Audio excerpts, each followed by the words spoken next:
पाठ 6वा. पण थोडा उशीर झाला.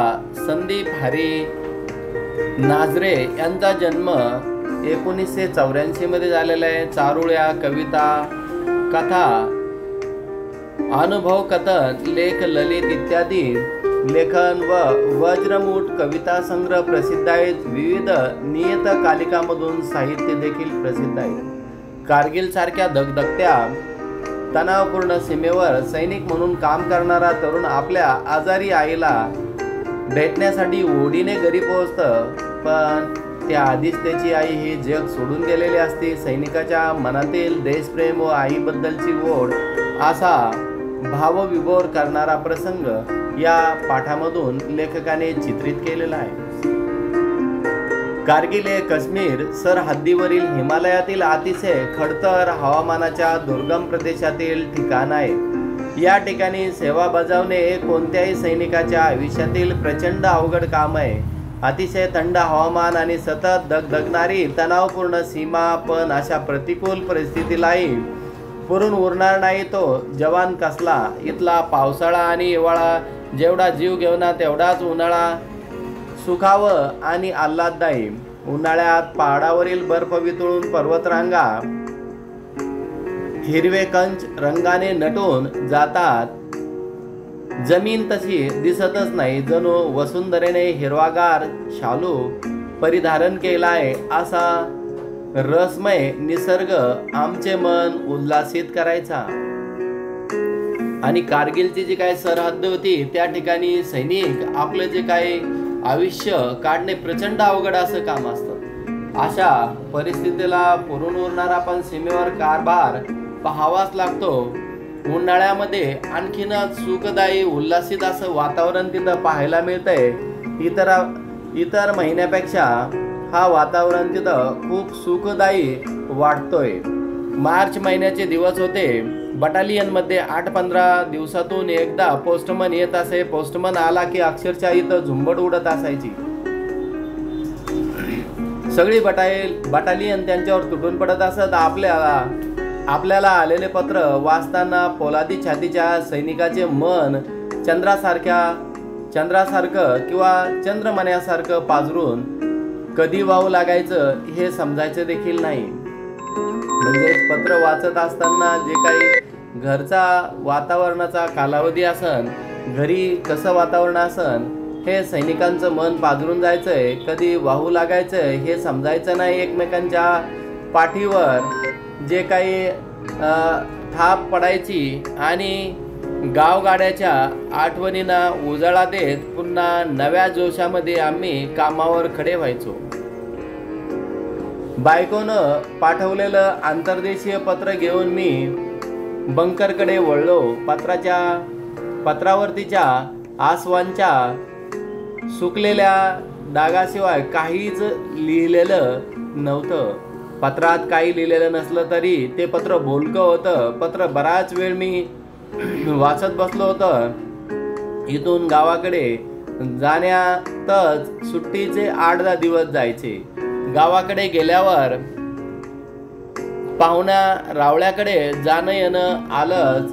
त्यातच बहिणीचे रक्षाबंधन, भाऊबीज त्यांच्या गावी जाऊन साजरं करावं लागत असायचं. आणि साजरं केल्याच्या नंतर सुट्ट्या कधी संपत जायच्या हे देखील कळत नव्हतं. सगळं करता करता परतीचा दिवस यायचा आणि परतीचा दिवस आल्याच्या नंतर कधी यायचा आणि सगळं उमगायचं देखील नाहीये. जे काय दुर्मिळ असं वातावरण होतं तर त्या दुर्मिळ वातावरणामधून आपण कसं वातावरणाला समोरे जायचंय, समोरे गेल्याच्या नंतर ते वातावरण पोलादी माणसाला आपल्या सर्व परिवारांची जेव्हा अनुभव असायचा तर हा अनुभव कशा पद्धतीने असायचा हा अनुभव लेखक इथं सांगतोय.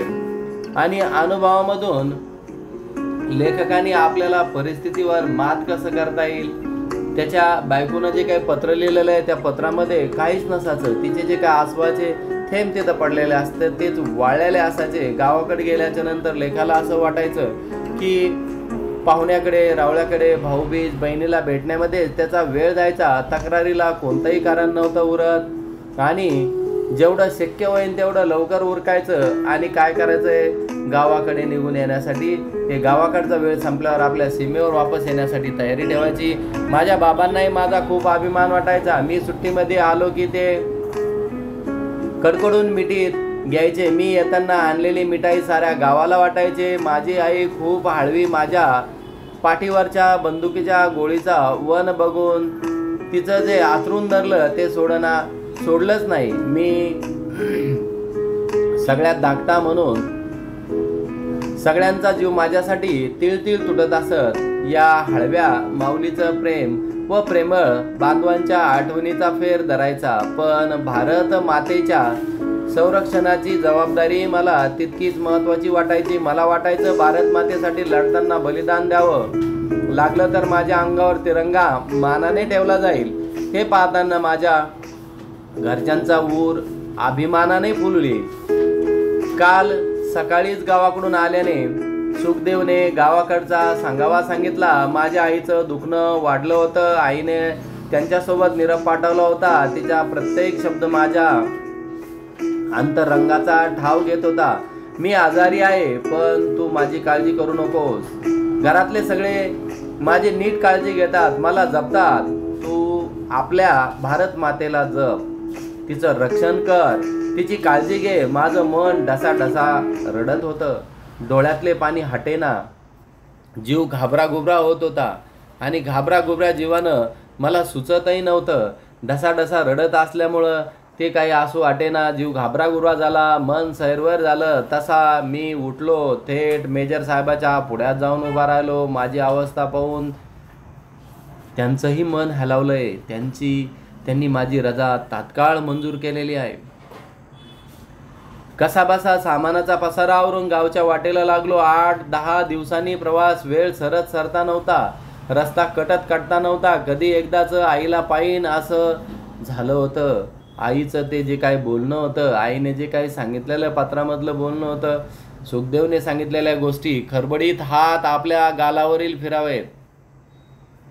आलं माझं लेकरू असं म्हणत आईनं कुशीत घ्यावं आणि मी आसुरलेल्या मनानं तिच्याकडे लाड करून घ्यावे असं विचाराचं काऊर डोक्यामध्ये माजलं होतं.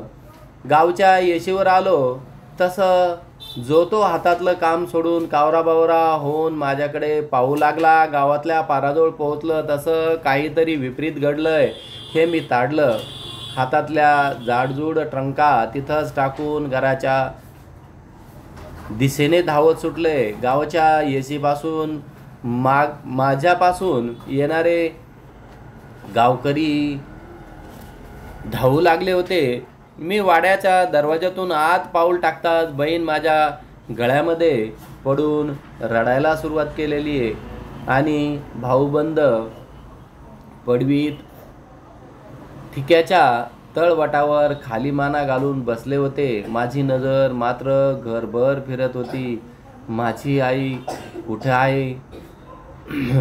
माझी आई कुठून येईल का? माझं लेकरू आलंय या तिच्या आवाजातल्या शब्दांचा कानोसा घेत मी होतो आणि तिच्या त्या थरथरत्या स्पर्शाला माझं मन आतुरलं होतं. पण यापुढं आई ही कधीच दिसणार नव्हती. मी तिला भेटायला तर आलो होतो, पण येण्यामध्ये थोडा उशीर झाला आहे असं शेवटच्या शब्दामध्ये बोलून दाखवताना या पाठामधील एक सैनिक शिपाई देशाच्या सीमेचं रक्षण करत असताना आपल्या आई वडिलांना परिवाराला सोडून जातोय. आजारी पडल्याच्या नंतर कळल्याच्या नंतर सुखदेवने सांगितल्याच्या नंतर तो रजा घेतोय. रजा घेऊन गावापर्यंत येतोय. गावापर्यंत आल्याच्या नंतर त्याच्या लक्षात येतंय की घरापुढे गर्दी झालेली आहे. म्हणजेच आईची प्राणज्योत जी आहे ती मावळली होती. हे प्रसंग ज्यावेळेस तो सैनिक पाहत असताना त्याच्या मनाची अवस्था कशी झाली असेल ह्या पाठातून पाहायला मिळतंय.